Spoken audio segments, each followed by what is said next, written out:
Oh, welcome in, guys. Welcome into Yankees Unloaded. I'm your host, Gary Sheffield Jr. As you can see, no Jake Ellenbogen today. He's covering the NFL draft with Downtown Rams. Can't blame him. It's an exhausting day. It's an exciting day for football fans, but he's not going to be here today. And as you guys notice, I don't know if you noticed the count below, we are one subscriber away from 6,000 subscribers. So I want to give you guys a special thank you before we even hit that number for all the support that you guys have given us for the past year and a half of us doing this podcast. You guys have been sensational. You guys have been active. We are very appreciative of that. But I will say this, to start off this show, as you guys know, the Blue Jays defeated the Yankees 4-2.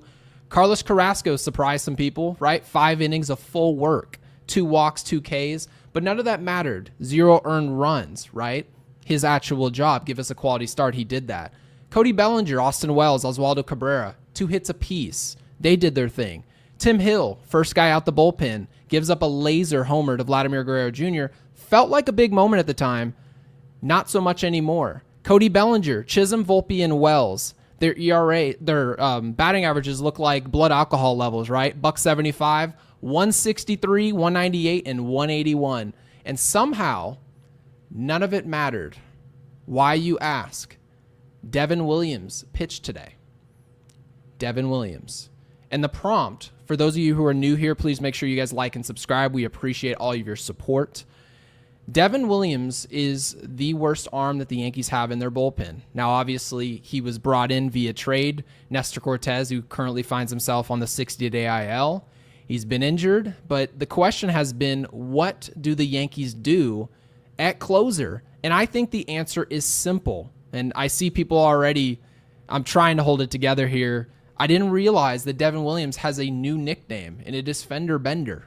Okay? But on all seriousness, Devin Williams' ERA is now 11.25. He's worked 8 full innings of work with 8 Ks.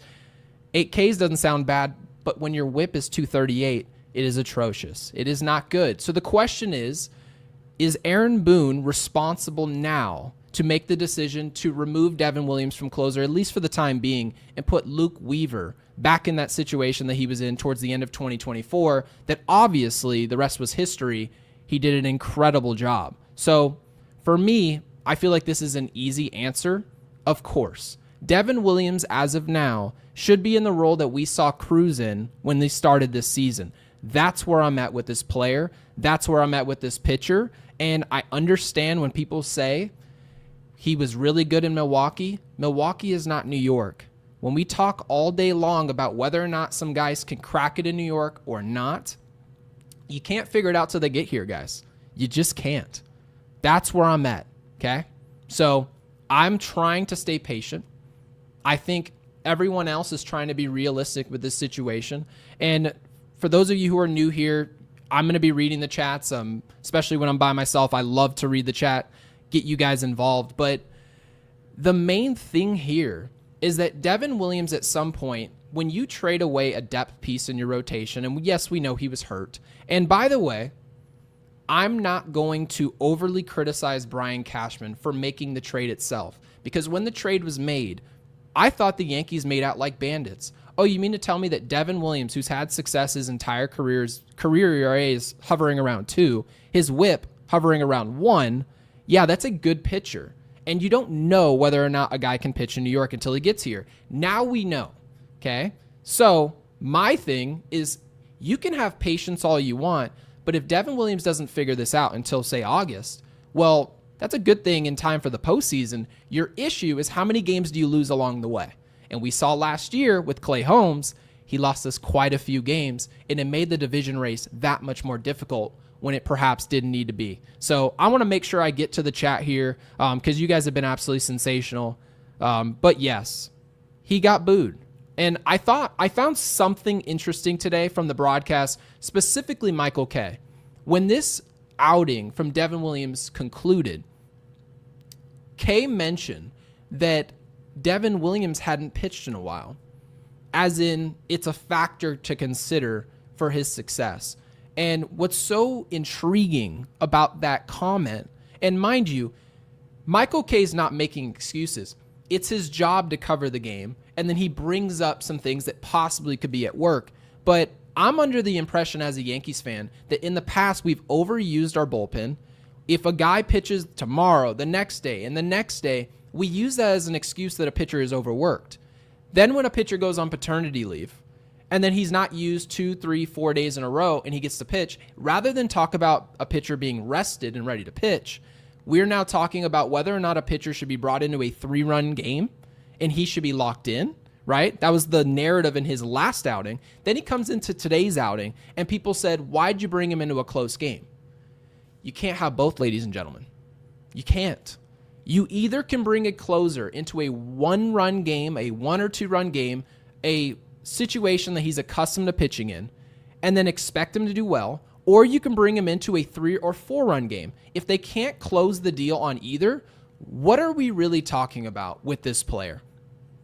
That's my opinion. So Devin Williams, if it were me, and I'm the manager, I'm Aaron Boone for a day, Devin Williams is being demoted to pitching the 6th and 7th inning. Why? Because he's shown me he can't pitch in the clutch. He can't pitch when it doesn't matter.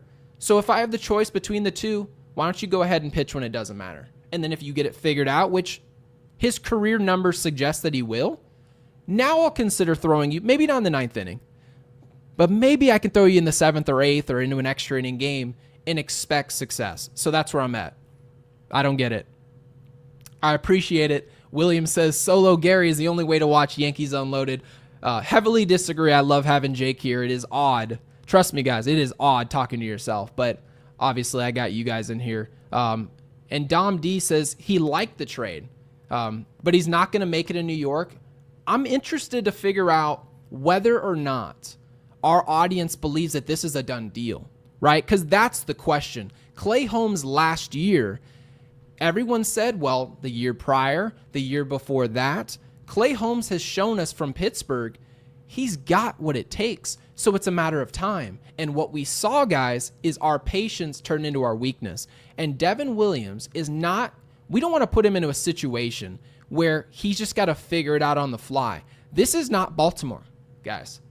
This is not Baltimore. There are podcasts out the wazoo for the New York Yankees covering an April 25th game on a Friday night. Most other teams do not have this. They just don't. They don't have this type of pressure. You can have a crappy April, and it just doesn't matter. Because if you get it figured out by September and October when they really need you, the fans just forget. That's when most other fans are showing up to watch their teams, right? Not all, but most. Yankees fans are psychotic, right? We watch every day. We know what your whip is. We know what your ERA is. We know what all the analytics say about you. So, yeah, I can't blame Dom D for this comment mentioning that he thinks that this is unsalvageable, because if I had to be real and raw here, Devin Williams being left out onto an island as closer and just saying, oh, he'll figure it out. When you've got 40,000 people, especially Yankees fans, booing you, it makes it very difficult, guys. It makes it hard.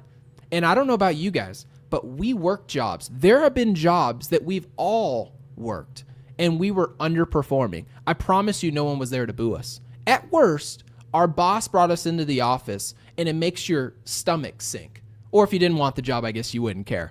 But the point being is when you care about being a Yankee, and all baseball players think about being a Yankee, it's difficult when fans are rejecting you in real time, and that's a real factor. So Dom D brings up that comment. Don't blame him. We're a factor as well. We're not nothing. So I want you guys to understand. And Jordan Richard with a super, thank you so much for supporting the channel. Jordan says he used more fastballs than changeups. He is lost.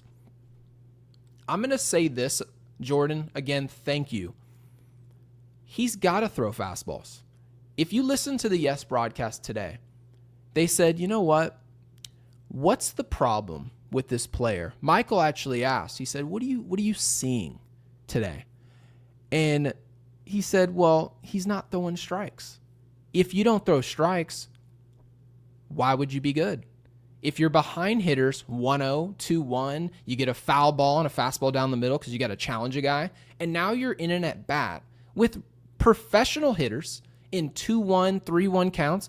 Guys, go look at batting averages across baseball.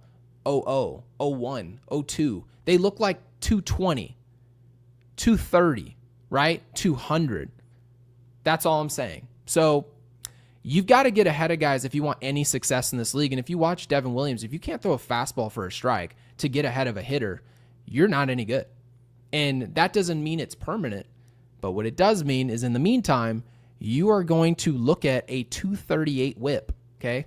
Multiple guys are getting on base every single inning he pitches. And I hear fans from every fan base saying, our closer sucks. Wait till you see this guy. Guys, we've got one of the worst closers in baseball right now.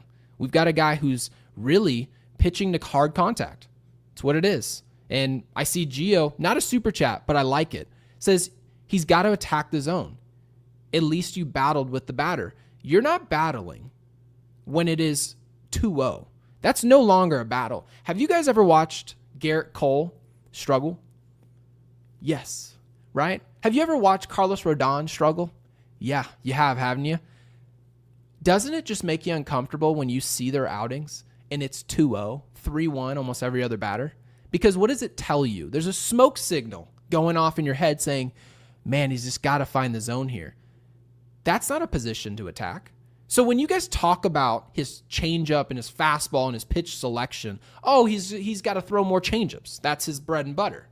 How are you going to get to your airbender, if that's what they want to call it, when it's a 2-1 count?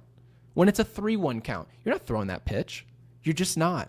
Remember Sandy Koufax, Dwight Gooden, some of the game's best curveballs? Go look at YouTube. Just go pop up on YouTube and see what counts they throw those pitches in. Tell me if you guys saw any of those Uncle Charlies when it was 3-0, when it was 2-0, 1-0.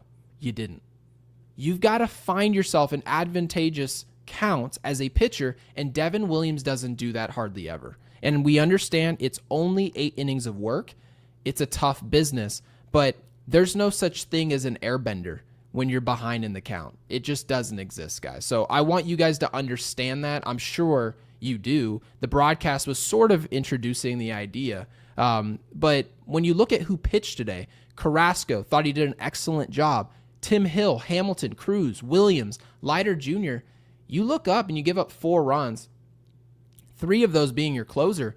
You've got to feel like, A, where was Weaver, right? He's our best arm. If there's bases loaded, nobody out, and we're saying, hey, we've really got to get out of a situation here, I'm pretty sure most people in our fan base would say, yeah, I think Luke Weaver would probably be my guy.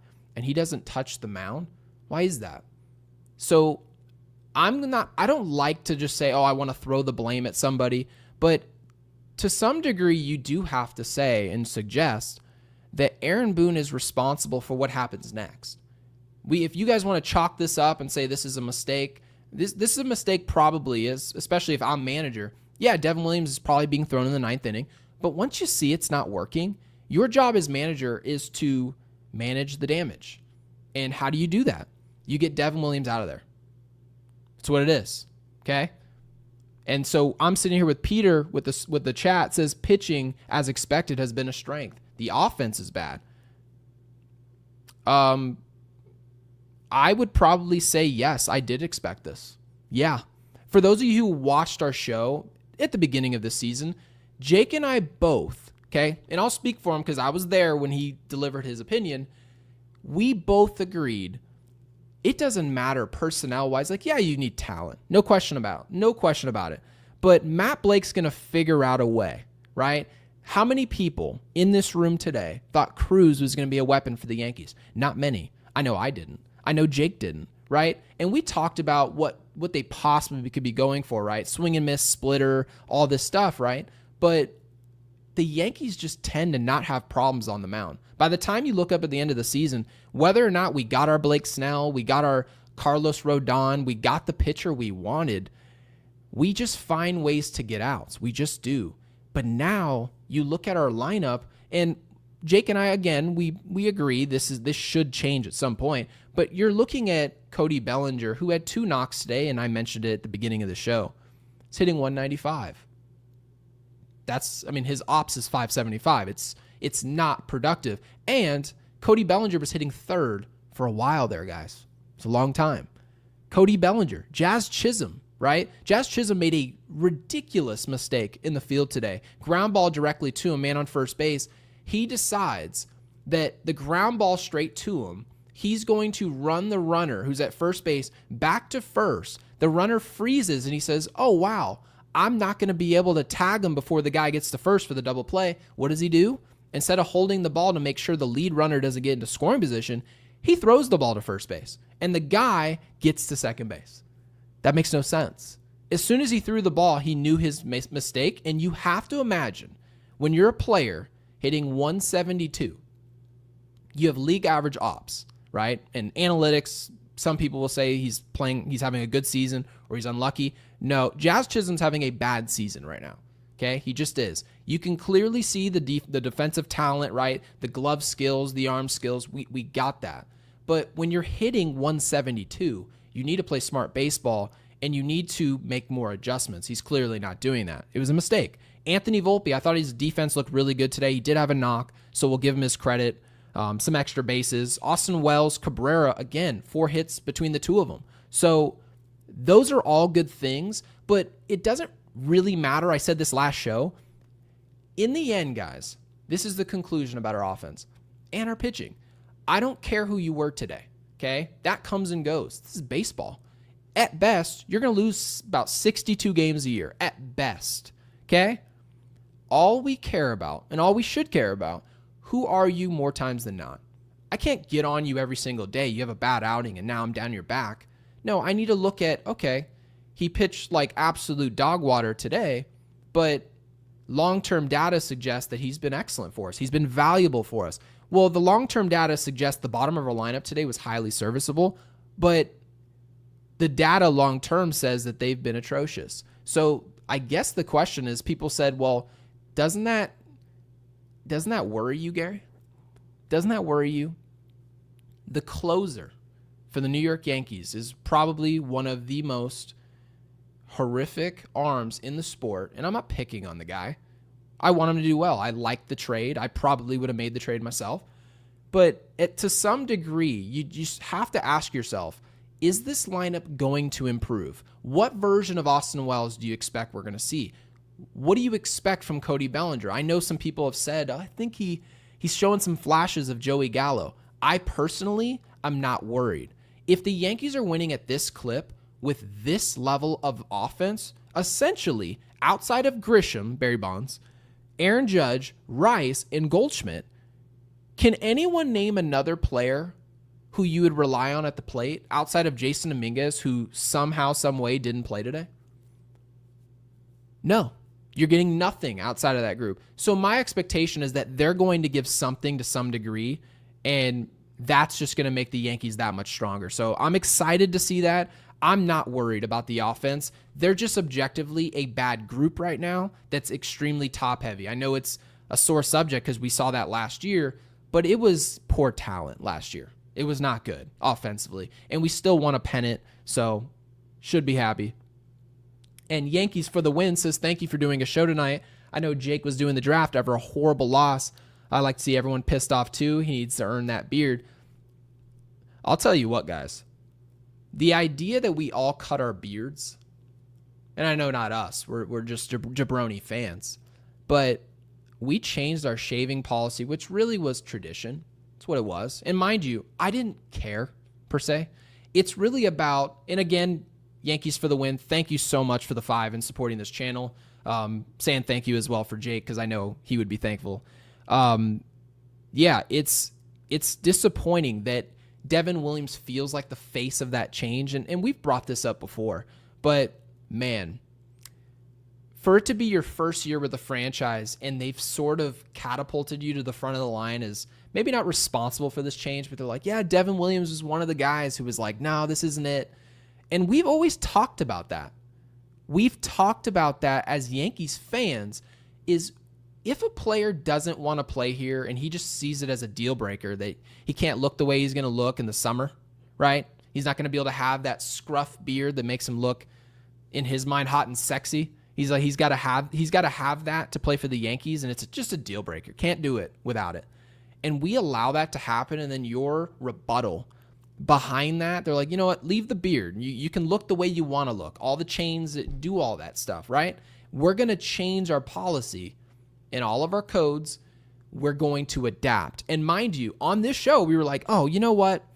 It's time that maybe we don't go all the way that direction, but we need to go. If you manage the beard and it looks nice, we'll conform to this. But when the face of it is pitching to the tune of an 11.25 ERA and he is being booed off the mound, and someone tweeted to me, he felt like Sonny Gray of a closer is really what we're looking at. Yeah, it's disappointing. It's sad. And I can't say I want to undo this shaving policy thing. It feels nasty given who was the face of that. So, yeah, again, Yankees, thank you so much for the super. Stephanie says it's the principle. Yeah, which is why if I became a Yankee, I know for a fact I wouldn't have been. Maybe I have that opinion that I want to keep my beard because I know my wife would hate it if I didn't have it. But I will tell you guys, you think I'm showing up to the Yankees and saying, hey, this policy sucks, let's change it? None of us acquire new jobs and then walk in the first day of... You don't walk in the first day on the job and say, hey, we need to start changing things around here, but yet somehow we did. So you should expect fireworks, and it's exactly what we've gotten. So, yeah, disappointing and humiliating loss. To be honest with you guys, I actually think it was productive. I'm never rooting for the Yankees to lose. That'll never be the case. Occasionally you'll get pissed off where you'll blow out that line. But if we're being real here, for the Yankees to be the best that they can possibly be, doesn't Luke Weaver have to be the closer of this team? Isn't that Aaron Boone's job? Your best arm is going to be on the mound at the most important time of the game, where there's the most pressure. Who has the most confidence in our bullpen? Does anyone want to answer that to me? Because I would love to have it answered. And I'm fairly certain that the majority of our comment section, the majority of this fan base would say, hey, Luke Weaver's that dude. I'm telling you right now, Garrett Cole, anyone in a rotation, Carlos Rodon when he's got it going, nasty slider that he had the other day. Do you want anyone on the mound outside of Luke Weaver? I don't. So the answer's simple. Luke Weaver is your closer, and the concept that he's not right now is more so about picking and choosing when they get to use him, which I understand the value of that. You can go multiple innings. You can bring him in the 7th, the 6th against the top of somebody's order. There's value to that. We've seen that in the past with Andrew Miller in Cleveland. There's been plenty of other guys they've used in the same way. But how valuable is Luke Weaver keeping a lead in the 6th, 7th, or 8th inning of a baseball game, especially important games, and then you get to toss the ball to Devin Williams? Where is the value in that? In my opinion, I like the premise of it, of what they were going for. Devin Williams is essentially a rotten dessert at the end of a dinner. It cannot happen. It's just something we need to pass on. And at best, he should be in the middle of the meal. That's where I'm at. So, yeah. Brandito with the chat says, Cookie did amazing. Tim allowed 1 run. Yeah, it's not a big deal. You give up a bomb to Vladdy Jr., a player that received a $500 million contract, right? Guys are going to touch you up. I know the broadcast was like, hey, sinker, you don't usually see contact like that, but it's a special talent. I think most of us can live with an arm coming out the bullpen and giving up a run in middle relief, right? Cookie today. He went 5 full, gave up 0, 2 walks, 2 Ks. Was anyone complaining that we didn't get more Ks than that we didn't get 4 or 5 strikeouts, that maybe he could have given up 1 or 2 runs? None of us would have complained. We would have still considered it to be successful. But the guys in the roles where they need to shut it down, right? The guys who are getting paid the big bucks, he's the one that's mucking up the water here. So I completely agree. I was elated with that start. Cookie he did exactly his job. Keep the Yankees offense in the game where you have to either blame the back end of the bullpen for why we lost this game or the offense, which are totally valid. But if your starting pitcher does that, I mean, can you possibly complain? I mean, I cannot. So what else we got? Because, I mean, Trent Grisham obviously went 0 for 5 today. Not Barry Bonds today. Aaron Judge 1 for 4. Really, this game wasn't about the offense. I thought they did fine. Obviously, you score 2 runs. That's not good. But if you look across baseball, teams win games all the time that way. They just do.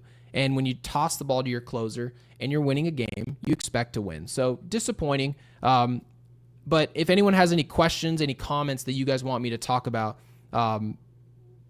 I'd be more than happy to talk about it. And Sierran says it was the first home run that Hill has given up since last July. He's entitled to giving up a homer now and again. Absolutely. Which goes back to the ultimate point.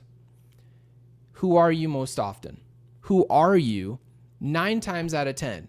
And if you are good, if you do keep the ball in the ballpark, which Tim Hill, he keeps the ball in the ballpark, no question, and you give up a bomb to Vladdy Jr., and now suddenly I'm supposed to be pissed off? I'm supposed to be disappointed? I'm not. Because no one thinks that's the reason we lost the game. Nobody. No one thinks any of that.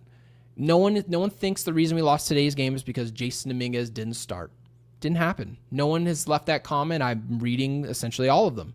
So, yeah, guys, it's about who you are 9 times out of 10. And 9 times out of 10, our closer is Cheeks. Okay? Yankees for the win with the super. Thank you for the 5. Says we did that to make him feel comfortable. But he still makes me feel uncomfortable every time he comes in. Do you happen to see his interview out of the game? I did not see the interview. So if anyone can tell me what he said, I did see one thing he did say. I will say that. I think he said something along the lines of they have the right to their opinion. And for those of you who didn't see, I'm going to give you the full context of what was said. And I want to wrap the show around the 30-minute mark. I don't want to go too long here. Keep it short and sweet, to the point. Devin Williams says, of the booing, they have the right to their opinion. Mind you, the difference there from comments made by Giancarlo Stanton, and this is why I'm such a big Giancarlo Stanton fan, and the reason why I think he performs so well in New York, especially when he's healthy in October, is the accountability and the messaging behind the fans being pissed off. Fans do not boo because they hate you. Fans boo in New York because they have expectations higher than the performance that you're providing. They expect more. If there was a player that we genuinely thought sucked at baseball, who was out there sucking at baseball, we wouldn't boo. We wouldn't. We would boo a Sonny Gray because we thought Sonny Gray, who's coming in, right, when Larry Rothschild is our pitching coach, it's not going to be a problem. He's got the talent. He's got everything to make this work. And then after 5, 6, 7 starts in New York, we said, oh, man, you know what? He's sucking compared to the expectations of what it is he's supposed to be delivering. We've got to boo this dude. We've got to send a message. And to get up on the stand in New York and say, oh, yeah, well, then that's our opinion. Is it not your opinion? What would you do as a fan when we're paying somebody $10, $12, $13 million to close games for an organization, the New York Yankees, and you're gonna do what? Sit out in the stands and do what? That's my thing. So Giancarlo Stanton, his opinion was they should boo. Yeah. Derek Jeter's opinion? Yeah, they boo because we're not playing well. What do you expect? If we don't want them to boo, we play better. That's what you do. And that is when people say, is this guy built for New York? Are you accountable enough to be here? Right? You need the confidence, no questions asked. You can't look at what the fans are doing in the short term and then make that define who you are as an overall player. Part of the beauty in playing for the Yankees is that you need to be able to look internally and know who you are as a player before you get here. That's the gist of it. New York is the ultimate mirror. If you are insecure as a player, we're going to face that mirror towards you, and you're going to see what you really think about yourself. And I'll tell you this, if you pitch to an 11.25 ERA, your take on booing should be, yeah, my ERA is over 10. I'm blowing saves at the stadium, games that we should have won. That should be your answer. And I don't understand how we don't have some type of PR training there. I don't get it. He's been in the big leagues now for a couple of years. You would expect that answer, but we didn't get it. So, yeah, at some point or another, if a guy's not going to be accountable for what's happening out there or just be reasonable for the response that fans are giving you, yeah, perhaps we should put somebody in there that does have a response, does have the performance. And I think that is called for in this moment. So, can't say he's not made out for New York. I don't know. He's only pitched 8 innings here. But I'll tell you this, he's not prepared right now. Right now, he's not ready. And that's not even just performance. That's also his demeanor. That's his answers. It's deliberately telling us that. So, and I do see, oh, good Lord. LB with the chat. Thank you for getting involved here. He says, if I'm Cashman, I'm calling the Twins and flipping Dominguez for Royce Lewis. Royce Lewis being a player that Jake actually loves, and I think most of us love the talent there. The issue is the health. Royce Lewis, 3 seasons running, has been unhealthy. He just has. And the last thing the Yankees need to do is bring in a player that you can't trust to be on the field. And to be fair, the Yankees, when they brought in Giancarlo Stanton, was playing 159 games a year for Miami, and that changed on a dime. Soft tissue injuries to his legs. The rest is history. He was down almost every other year. We never got full-time Giancarlo Stanton. So the point, I'm not sure I would ever trade any young player, especially a player I saw performing, here in the near future. I just probably wouldn't do that. If anything, I completely understand that we need a bat at third base. I would probably agree with you, especially defense. Cabrera is probably our best bat at third base, but if you guys look at the analytics, Cabrera is dismal. He is absolutely dismal defensively over there at third base, and you expect him to be better. But yeah, anyways, guys, that is the point. Again, if you guys are new here, please make sure you guys like and subscribe to this video. And if you stuck around for this 30 minutes, give me your answer as to what the Yankees should be doing. Obviously, I think most people would say that Devin Williams should probably lose his closer's role, at least for the time being, until he earns it back, or maybe not. Let me know what you think the Yankees should do. Should they make a deal at the deadline? Should they be patient? I would be interested to see if anyone thinks that. Leave your answer as to what Brian Cashman or even Aaron Boone needs to do to help this Yankees team win right here, right now, and even long term. Thank you, guys.